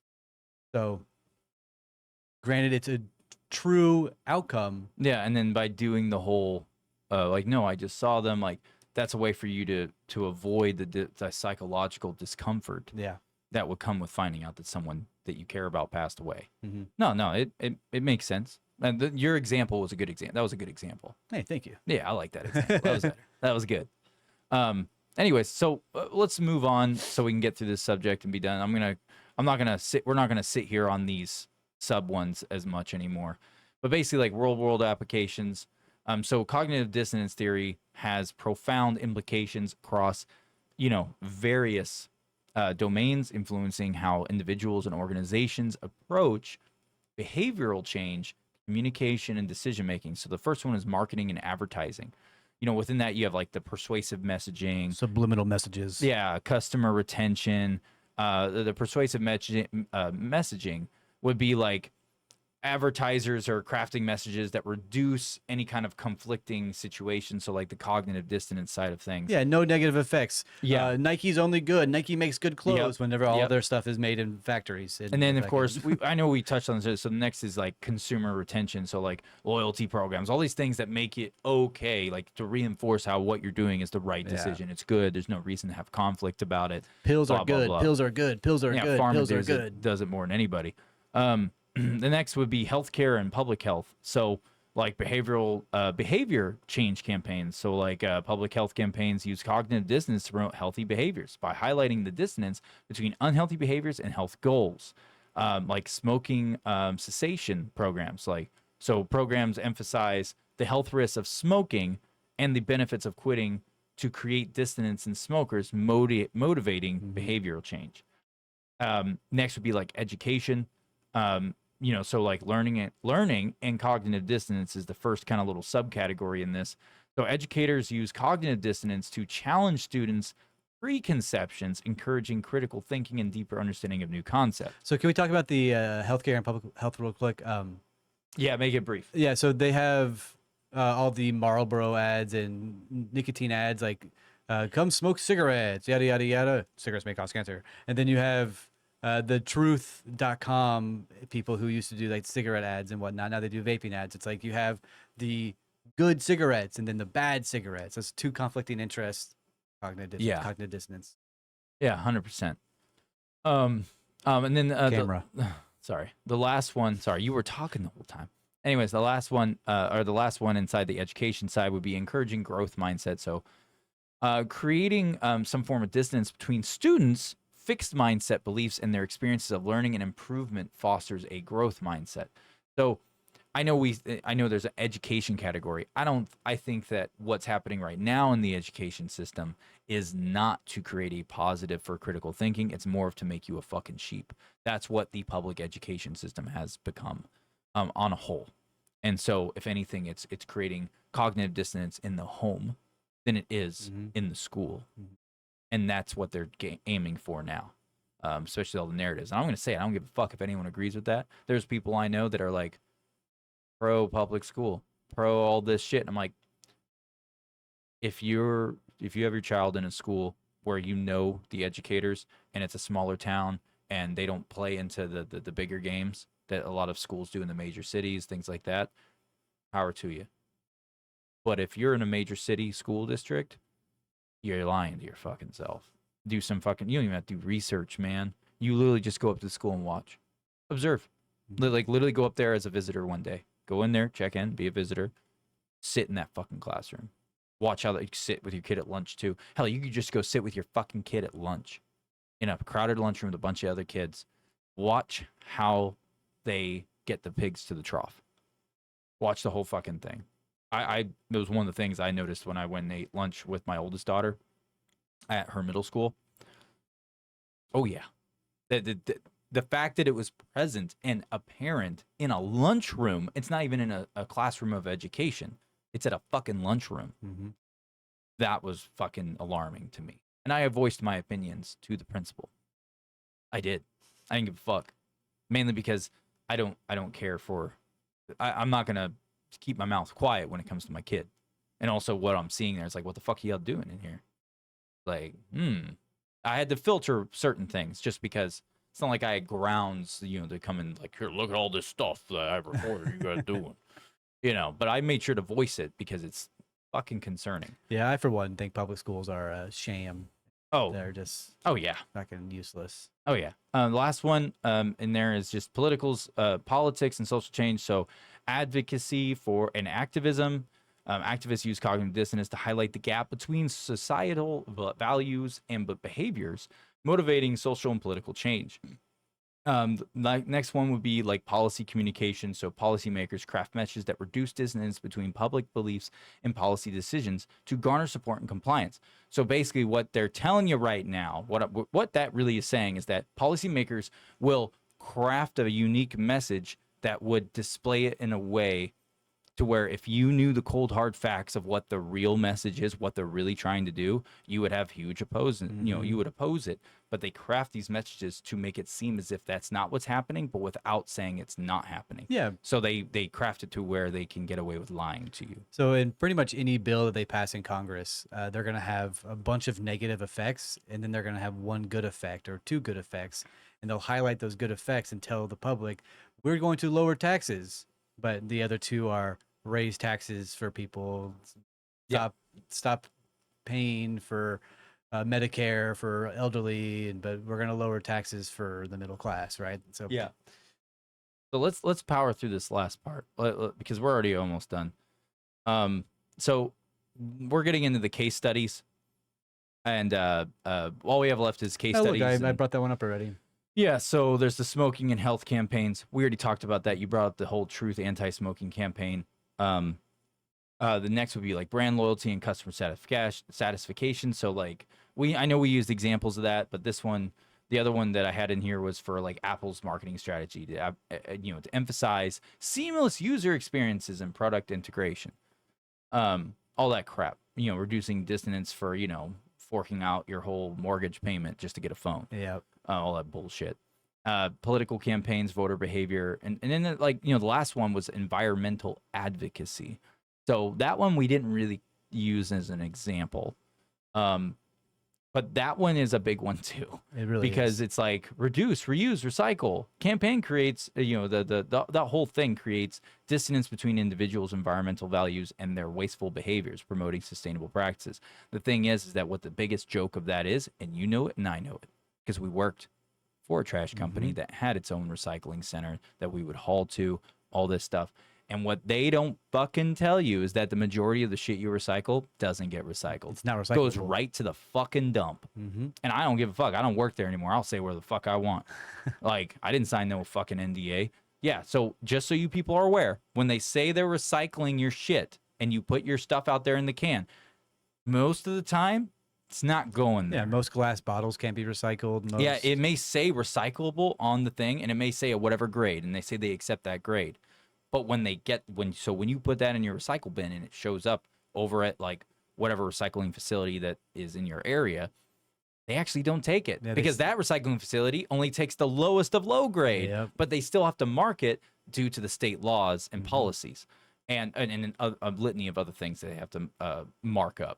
So it's like there have been countless times that I witnessed them take stuff at the recycling facility because they compress it and put it in the cubes, that, and then where I end up seeing that truck go, it gets loaded up right to the fucking landfill or dump where I just was dumping off everyone's trash, and they dump it in with all the trash. All the cardboard that you just threw away goes. Just throw it out there. Waste Connection, CWD, fucking, what was it, One Republic, or what the fuck? All these people out. Oh yeah, fuck all of those trash companies. They're full of shit. Hell, even the city. The city trash services are 100% just as much doing it because they use their recycling facilities, not the cities, but the private companies. The private companies where all these other ones I just named do it. Yep. And I witnessed it literally countless times. Like within 6 months, I would say 2 months of your recycle maybe made it to a recycling facility. The rest of the time went right to the fucking dump. So I've seen it thousands of times myself as well. Anyways, last part. But no, go ahead. that idea is they put the blame on the citizen to make sure that you reduce, reuse, and recycle when the corporations aren't doing it themselves. So you have these massive corporations that are like, yeah, we compost your food that you have here. Yeah, we recycle everything, but then they also throw it all in the trash compactor and move away. It's all just a sham. It's all a sham. Yeah, 100%. Make you feel good. It's that feel good effect, that dissonance. Yep. And that's why, like, I've me and my wife have this little tug of war that happens because she'll recycle. She always recycle, and I say why, and then she'll get upset with me because I'll take the recycling that she has in the house, throw it right in the fucking trash can. I don't give a shit. I throw trash into the recycling can too because I know damn where at the time when I worked there, I knew when they were accepting and when they weren't, and I was just like, they're not doing recycling. They may say that they're recycling right now. Sometimes the recycling facility is even out of service, and you just take your recycling to the dump. Just dump it off there. Yep. And so it's just like, it's one of those deals where it's like, me and her get into a tug of war, and I was like, I've explained this to you a million times. If you know this, because I've informed you, why are you still trying to separate everything? It doesn't fucking matter. It's all going to the same goddamn place. It literally is. Yeah. Like, they don't even try to sort it. It's the same truck too. Because they have like sorting shit in there that sorts out the trash. The same truck will pick up your garbage and your recycling in the same day. Yeah. So your recycling's then covered in garbage gunk. It is no longer viable to because be recycled. some of these guys don't actually empty out their trucks all the way. Yep. And they still have trash in there. So by the time they go and dump it, even if they are accepting recycling at that time, they're going to reject that entire load, and it's all going to the trash, to the dump. Yep. Anyways, so with that being said, so this is the last little part. So criticisms and limitations. So while cognitive dissonance theory is widely accepted, it has faced criticisms and limitations. So like individual differences. So the experience and resolution of cognitive dissonance can vary significantly among the individuals. Well, yeah, no shit. It's all a case by case basis. Yeah, Depends on- killing's cool. Wait, killing's Yeah. not cool. Well, it depends on what the fuck you're dealing with. What's the level of intricacy is your cognitive dissonance? So what is about that is Are you a military fighter in war, or are you just a civilian? yeah, and then there's like like it was saying that like the resolution, anyways. So the next is like measurement challenges. So like measuring cognitive dissonance and its effects can be difficult. Well, no shit, it can. I don't think that you need to try to measure it. I think you just need to measure the situation. That will tell you enough. It's always a case by case. So if you're trying to, if they're trying to measure cognitive dissonance as a whole, how far can it go? I'm like, well, endless at that point. You might as well just say, well, there is no cap on this, because depending on the situation, it could be very fucking woven, like so many fucking layers, to another person who has one tiny little layer of cognitive dissonance going on, that's profound.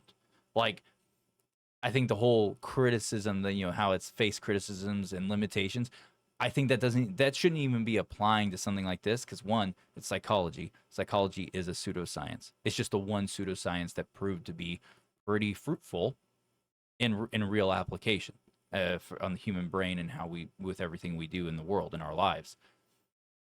So the whole facing criticism sounds like someone's got cognitive dissonance towards cognitive dissonance. Oh, boom, dude, that's Roasted. That's like the kettle calling itself, I'm not black. I'm a flower. Like, no, fuck all those like people who are trying to do these studies who fucked this up royally. The next one is like complexity of human behavior. Well, yeah, I don't see what's so complicated about any of this. Everything about cognitive dissonance is pretty simplistic. Yeah, I'd say so. It's very it's cut and dry. The understanding of it is very cut and dry in a way. So I don't get where I understand the complexity of human behavior, because like I had said, like if it's depending on the person, like the case that you're dealing with, if they have a lot of layers going on, they have a lot of fucking other issues in their life and in their head that they have never dealt with, while also living a particular lifestyle and X, Y, and Z. Yeah, there's going to be a very complex situation and setup of cognitive dissonance inside that, 120%. Well, no shit. That's why you just shoot them and go bury them, and then boom, we have a problem. No, I'm just kidding. I'm just kidding. I'm kidding. And then the last one is alternative theories. So there are some psychological theories such as self-perception theory and balance theory, and offer alternative explanations for the phenomenon. Well, how is this even a phenomenon? Hey, I gotta go pee. Oh, yeah. I just don't understand how this is even a phenomena. Makes no sense. It really doesn't. I wouldn't really call it a phenomenon. It's just more of people are trying to come up with theories mainly because they don't like what they're hearing. And sometimes if you don't like what you hear, that's okay. Swallow that pill. Like, it's not a big deal. Life's not going to end. You don't have to agree with everything that is, like, you don't have to agree on an emotional level with something that's true. But at the same time, you can't let your emotions be the pilot at all times, especially when it just comes to the reality and the cold hard fact of something. Yeah, sometimes you got to remove emotion from that shit, because facts are more important than feelings. Facts will always win over feelings any day. You can walk outside and say, oh, the sky is, made out of, all the clouds are made out of cotton candy. In reality, they're not. But if you're and then you find out they're not, and you don't want to accept that, well, that's a personal problem. But the reality is, they're not cotton candy. Like, you get what I'm saying? Like, it's the silliest shit.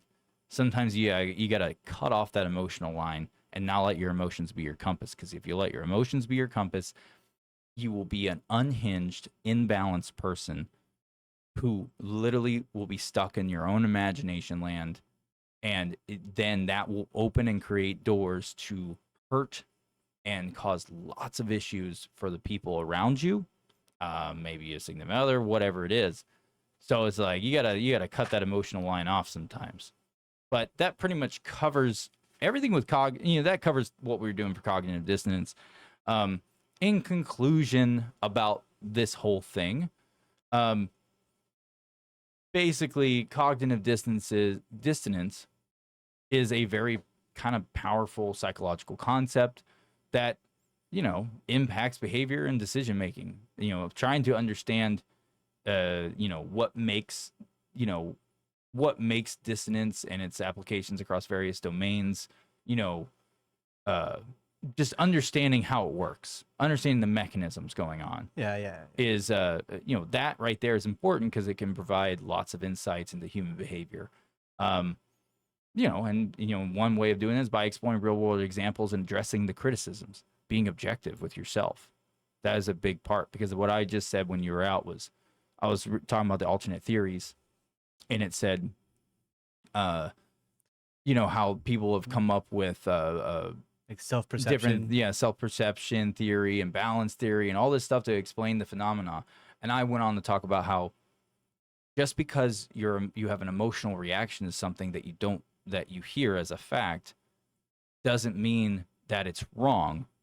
Sometimes you have to you have to pull your emotions back. You can't let your emotions always be your compass, because I used a rough, joking example of, you can walk outside and say the fucking clouds in the sky are made of cotton candy. But then you get given the straight hard facts that they're not fucking cotton candy, and you have an emotional reaction to it. And no, it has to be something else. Okay, at that point, you got to take a step back, and you can't let your emotions be your compass, because you don't want to be objective. You don't want to change what you already know as a fact, and you have to remove it. Because you went on to say that if you allow your emotions be your compass at all times, all the time like that, then you end up, it literally creates a huge issue with not just something about learning the truth of something, but it also creates a narrative where you would cause potential mayhem and problems for like those around you, significant other, things like that. Because if you're letting your emotions rule what's going on at all times and being your compass, then you're stuck in imagination land. Because emotions are just a fleeting moment. You can hear something that's a fact, even though it's not directed at you. You just don't like the way it is, and then you have an angry or emotional outburst or whatever the fuck it is for no fucking reason. And that's what is overtly out of you, comes out of you. That's a fucking problem. Yes, it is. So it's like, I was just making a point that you have to know when to draw back that emotion. You can have those emotions, nothing wrong with it, but that doesn't mean you're supposed to act on them. You have to stop and pull yourself back. Yeah. So I was just making that point. That's all. That sort of thing was a hard thing for me to learn as well, as a growing person. You may be like 15 listening to this. Also, how did you get here? But if your family's like, hey, take the trash out, and you're like, God, no, I fucking do it all the time, or do the dishes, like, bah. Yeah. Just fucking suck it up. It's gonna take Suck it up. 5 minutes out of your buttercup. life, 10 minutes out of your life. It's gonna be Suck okay, it up, right? buttercup. Express yourself in like a regular mentality. Hey, I don't like doing this all the fucking time. Can I do something else? Yeah. Yeah. Anyways, that's all we got for cognitive dissonance. That's the end. Yeah. Hope y'all enjoyed. If you made it this far, That's all we got. bless you. You're the best Yeah. around. If you made it this far, you're a real one. You're now educated. Welcome to the smartly educated part of the show. Oh yeah, we just became. We always start out the episode as uneducated, but now we are the educated. Oh, new slogan Yeah. at the start, or we gotta come up with a slogan somehow in there. Gotta. Start come uneducated on. and educated. I don't like that. I don't like so many jacadeds in there. Educated. Jacadeds. But yeah, anyway, if you made it this far, you're now educated. We appreciate you listening, following through. Make sure you like and subscribe to all of our shit. It helps the algorithm, helps us get known. We are definitely in a sort of shadow band, so if you want to push us around, please do that. Yep. And we don't make any money off this, like Yeah, at all. nope. Like this is just a hobby. Not We a have dime. fun with it. We're very unfiltered, obviously. We cuss, make crude jokes, but you know what? We try to bring some who we are to the table, like the fun side, right? And then also just we do try to bring actual information. Sometimes we miss the mark and we get caught up bullshitting and we end up not even really going into the topic. It happens. But I think the point of this whole platform was just to have a fucking good time. If you're looking for something that's got a good time, we try to bring that. Yeah, call 555-555-5555 if you're looking for a good time. And email us at smartlyandeducated@gmail.com. It is a real email. It is a a real email. It is a real email. Yes. It's so real. Send us an email if you tell us you hate us, tell us you love us. Send us a dick pic, send us a butt pic, don't matter. Actually, yeah, don't do that. Take it back. I don't want no butt pics. I want some penis pics. Let's go. Let's go. 2024. We're very diverse here. Okay, we're not gonna say like, oh, you can't send us a penis pic. Man, it's a free country. If you got to do it, you got to do it. It's a free world, baby. But send it to Evan. Emphasizing the subject material says This for, is for Evan. Evan. For Evan, do this subject, and then when we open it or when he opens it, it'll just be a giant penis, and that's okay. Yeah, don't do that. Thank you very please much. do it. Don't do that. Don't do that. Mislabel Yeah, it don't do so that. we have no idea. I will make sure never to open those emails. But yeah, like and subscribe, share us around. Again, I emphasize we have been sort of hidden away from YouTube's algorithm and whatnot because we don't really talk about nice things all the time. Yeah, we talk about very contradicting subjects on and off. Yeah, so So yeah, that happened. But anyways, thank you guys for tuning in. yeah, mad respect. Thank you very much. Bye. We'll see you later. We'll see you next time. Bye bye.